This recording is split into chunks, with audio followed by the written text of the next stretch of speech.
খালা আপনার সমস্যা কি একটু বলেন।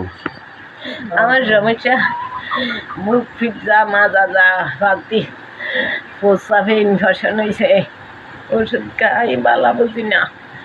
মানে কতদিন ধরে আপনি বিছনা পড়া আছেন? বিছনা পড়া আছি 8-10 দিন। 8-10 দিন ধরে ওষুধ খাইছেন ডাক্তার থেকে? কিছু বুঝেন না? বুঝি না। আর এই গলা জলে অনকার চিকিৎসা চলে না। আর কি শরীরে জ্বর? জ্বর উঠে, এই জ্বর উঠে এই নামে শরীরের মধ্যে কামড়াছি। এখন আমাদের রমাগঞ্জ ওয়েলফেয়ার ফাউন্ডেশন থেকে একটা গ্রুপ খোলা হয়েছে।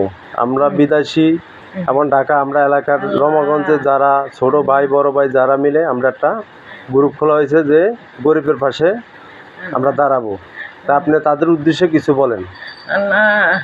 তাদের উদ্দেশ্যে কিছু বলেন। আপনার জন্য কি করতে পারে এরা?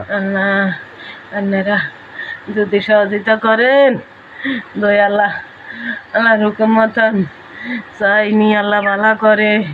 বেকের বলেন, যারা প্রবাস টবাস আছে তাদের উদ্দেশ্যে কিছু বলেন। সবাই মিলে একটু সহযোগিতা হাত বাড়িয়ে দিন। করেন আপনারা, আমার দিকে একটু চান, আল্লাহ নিয়ে আমারে মাফ করে। ব্যাকে মিলি আপনারা সবাই মিলি যোগাযোগ করি আমার একটু সহযোগিতা করেন। তা ঠিক আছে, আপনার এই ভিডিওটা আমাদের গ্রুপে চলে যাবে। আমাদের যারা প্রবাস ভাই ছোট ভাই বড় ভাই যারা আছেন তারা তাদের উদ্দেশ্যে একটা কথা বলি, এই মহিলার দিকে একটু সবাই একটু তাকান, যেন সবাই 100 পারেন 500 পারেন দিয়েন, তারা যে আমরা একটু চিকিৎসা করতে পারি। সবাইকে ধন্যবাদ।